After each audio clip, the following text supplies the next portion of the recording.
ఈ మధ్యకాలంలో చాలామందితో మాట్లాడడం జరిగింది. కొన్ని విషయాలు, ఆధ్యాత్మిక విషయాలు కావచ్చు. మాట్లాడినప్పుడు ఒక వ్యక్తి అన్నాడు నాతోటి, ఇక్కడ చాలా డిఫరెన్సెస్ అనేది జరుగుతున్నాయి కదా, నువ్వు వేరు నేను వేరు, ఇది మా వాళ్ళు అది వేరే అన్న థాట్ ప్రాసెస్ వస్తుంది కదా.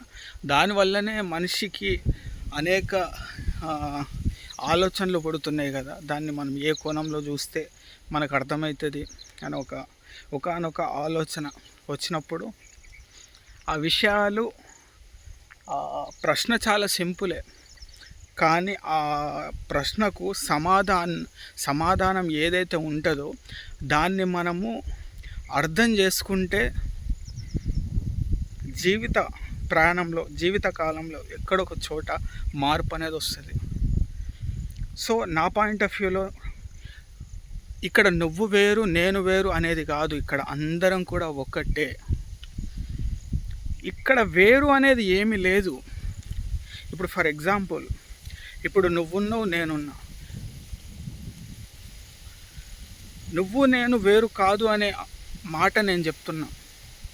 దాన్ని అర్థమయ్యేటట్టు చెప్పాలంటే, ఈ గాలి నువ్వు తీసుకున్నట్టే నేను తీసుకుంటున్నా, ఈ నీరు నువ్వు తీసుకున్నట్టే నేను తీసుకుంటున్నా, నీ ఆకలి నా ఆకలి ఒకటే. అంటే ఆధ్యాత్మికంలో ఏదైతే ఉన్నదో అది అంతే ఉంది అందరికీ. కానీ ఇక్కడ ఇప్పుడు నీ ఆకలి నా ఆకలి అనేది ఒక్కటే, కానీ నీ ఆకలి కోసం నువ్వు తినే పదార్థము, నా ఆకలి కోసం నేను తినే పదార్థము వేరైతుంది. అక్కడ నువ్వు నేను అనే భావం దూరం అవుతుంది. ఆకలి అనేది ఒక్కటే, అక్కడ మనసు అనేది వచ్చింది.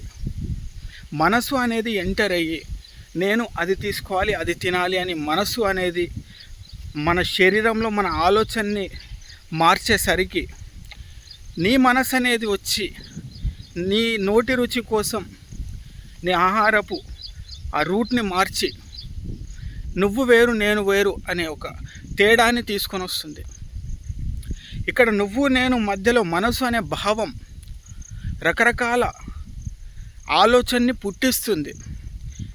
అది పుట్టడం వల్ల నీ భావం నీ ఆలోచన వేరవుతుంది, నా భావం నా ఆలోచన వేరవుతుంది. కానీ నీ ఆకలి నా ఆకలి ఒకటే. నువ్వు తీసుకున్న ఈ యొక్క ఆక్సిజన్ నేను అంతే తీసుకుంటున్నా. కానీ ఇక్కడ మన యొక్క స్థితి మనం గమనిస్తే, ఇప్పుడు నీ దగ్గర ఉన్న డబ్బు నా దగ్గర ఉన్న డబ్బు, కానీ నీ దగ్గర ఉన్న డబ్బుని నువ్వు ఏ ఆలోచన ఆలోచిస్తున్నావు, దాని మధ్యలో ఏదైతే ఎంటర్ చేస్తామో దాన్ని బట్టే మనం వేరు అవుతున్నాం. ఇప్పుడు నీకంటూ ఒక ఆలోచన శక్తి ఉంది, నాకంటూ ఒక ఆలోచన శక్తి ఉంది. నీ ఆలోచన ఎటువైపు వెళ్తుంది, నా ఆలోచన ఎటువైపు వెళ్తుంది. ఆలోచన అనేది ఉంది అందరికీ సమానంగా ఉంది ఆలోచన. ఆ ఆలోచన ఎటువైపు వెళ్తుంది అనేదే నిన్ను నన్ను వేరు చేస్తుంది. నీ దగ్గర డబ్బు ఉంది, డబ్బు అనేది ఉంది అంతే, ఏది ఉందో అది అంతే ఉంది. కానీ ఆ డబ్బుతోటి నువ్వు ఎలాంటి ఖర్చు పెడుతున్నావు, ఏ రూట్లో వెళ్తున్నావు, అదే డబ్బుతోటి నేను ఎలా ఉపయోగించుకుంటున్నా, ఏ రూట్లో వెళ్తున్నా అనేది మధ్యలోకి వచ్చిన తర్వాత నువ్వు వేరు నేను వేరు అనే ఆలోచన పుడుతుంది.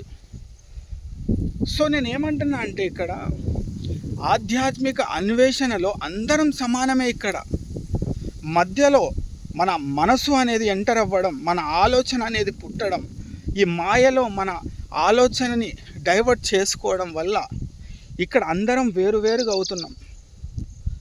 సో ఏది ఉందో అదే చూడగలిగితే, సత్యానికి దగ్గరలో ఉండగలిగితే ఇక్కడ నీకు వేరు అనే ఆలోచనే రాదు ఇక్కడ నీకు.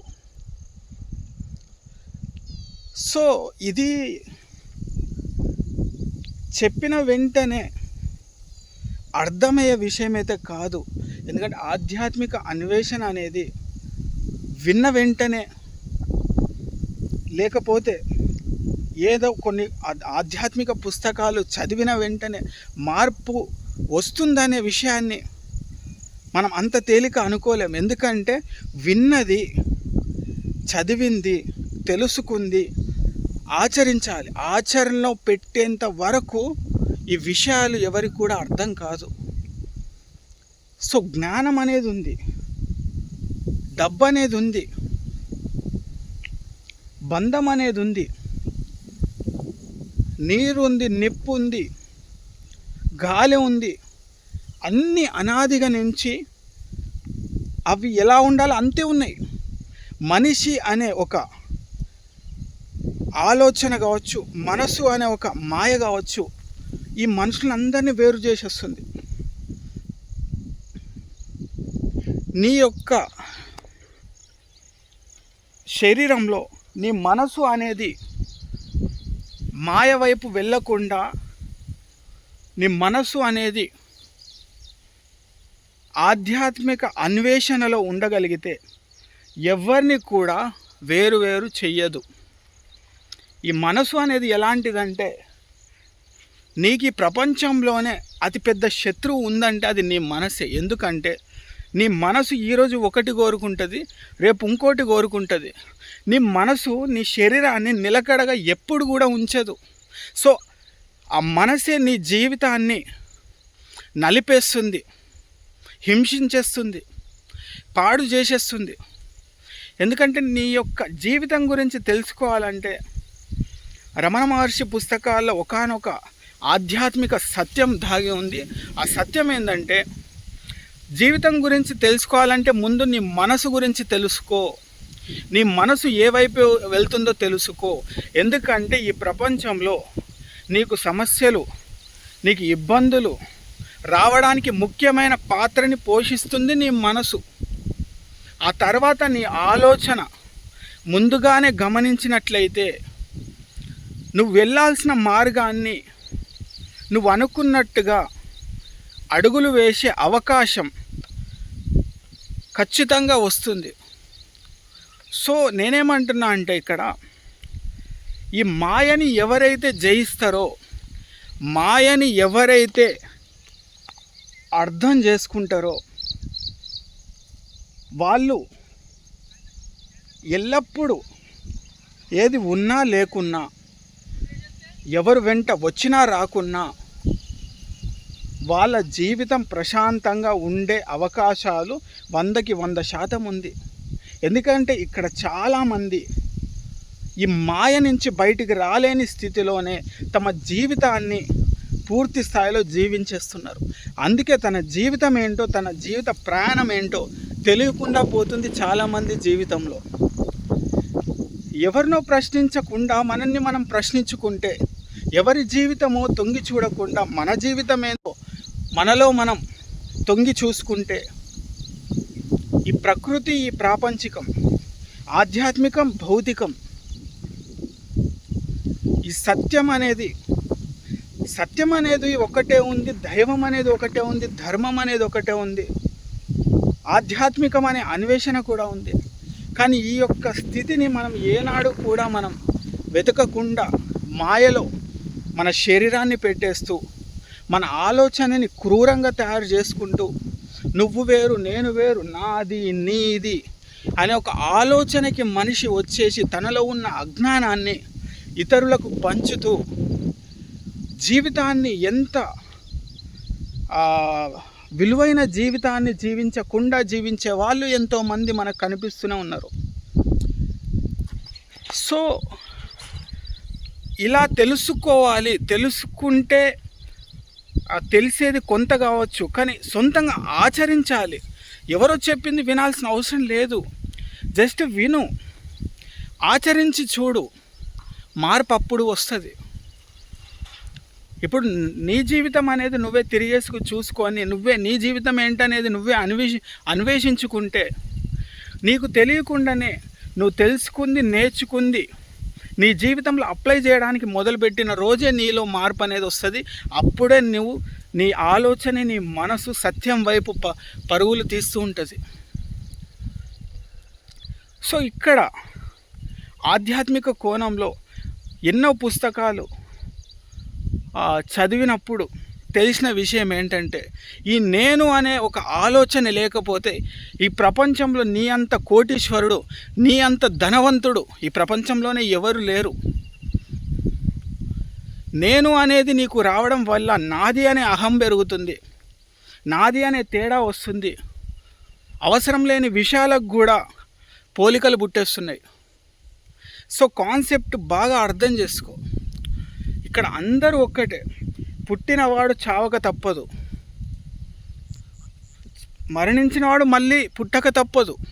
ఇక్కడ అందరికీ ఒక లైన్ అనేది అందరికి ఒకేలాగుంది. అందరికీ లైన్ ఒకే కాన్సెప్ట్ అందరికి ఒకటే ఉంది. కానీ ఎవరు కూడా దాన్ని ఆ కోణంలోకి వెళ్ళి చూడట్లేరు. కొన్ని రోజుల ముచ్చట్నే, కొన్ని రోజుల జీవితమే, కానీ ఆ ఒక్క చిన్న జీవితం, కొన్ని క్షణాలు, కొన్ని రోజులు, కొన్ని సంవత్సరాలు జీవించే ఈ జీవితంలో కూడా నాది నాది నాది అనుకుంటూ దాచిపెట్టిన నీకు ఏది నీ సొంతం అని నువ్వు తెలుసుకోవట్లేవు. సో నేనేమంటున్నా అంటే, ఎంత కావాలో తెలుసుకో, ఏది నీదో తెలుసుకో, పోలికలు లేకుండా జీవించడం నేర్చుకో. అందరి గురించి ఆలోచించకుండా నీ జీవితం గురించి తెలుసుకో, నీ జీవితం గురించి ఆలోచించుకో.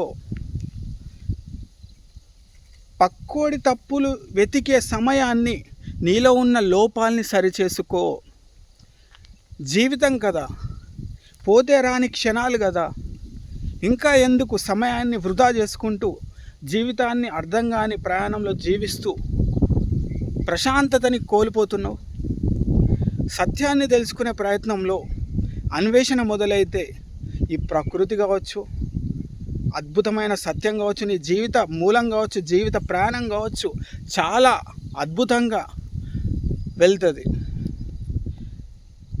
సో నా పాయింట్ ఆఫ్ వ్యూలో ఇక్కడ ఎవరు వేరు వేరు కాదు, అందరం ఒక్కటే. అందరం వెళ్ళేది 6 అడుగుల గోతిలోకే. అదే మన నిజమైన ఆస్తి. ఇక్కడ నువ్వు కూడబెట్టుకుంటున్న ఆస్తులంతా నీ తర్వాత వాళ్ళు అనుభవించడానికే. కానీ నువ్వు ఏం అనుభవిస్తున్నావు, నువ్వు ఏం జీవిస్తున్నావు అది తెలుసుకో. అది తెలుసుకొని బతికే కొన్ని రోజులు జీవితాన్ని ఆస్వాదించు. వీలైనంత తోచినంత మంచి పంచు. నీలో ఉన్న అజ్ఞానాన్ని పంచకుండా జ్ఞానాన్ని పెంచుకొని వీలైతే ఆ జ్ఞానాన్ని పంచడానికి ప్రయత్నించు. ఏది రాకపోతే నీ జీవితం కోసం ప్రయాణం చేయి, తెలుసుకొని బతుకు. నీలో జ్ఞానం ఉంటే పంచు, జ్ఞానం లేకపోతే జ్ఞానాన్ని సంపాదించుకో. ఏది రాకపోతే అట్లీస్ట్ నీ జీవితం ప్రశాంతంగా వెళ్ళే ప్రయాణాన్ని వెతుక్కో. అంతేకాని ఈ మాయలో పడిపోయి మనసుని మాయలో నెట్టేసుకొని నీలో ఉన్న అజ్ఞానాన్ని అందరికి పంచేసి ఏదో లేదు అనే నీలో ఉన్న విషయాన్ని, నాదే అనే ఒక అహంకారాన్ని అందరికి పంచుతూ విషపూరితమైన లక్షణాలు నీ చుట్టూ స్ప్రెడ్ చేస్తూ నీలో కొంచెం వేసుకుంటూ అలా బతకడం వల్ల నీ జీవితం ఎలాంటి మార్గంలోకి వెళ్తుందనే విషయాన్ని నువ్వు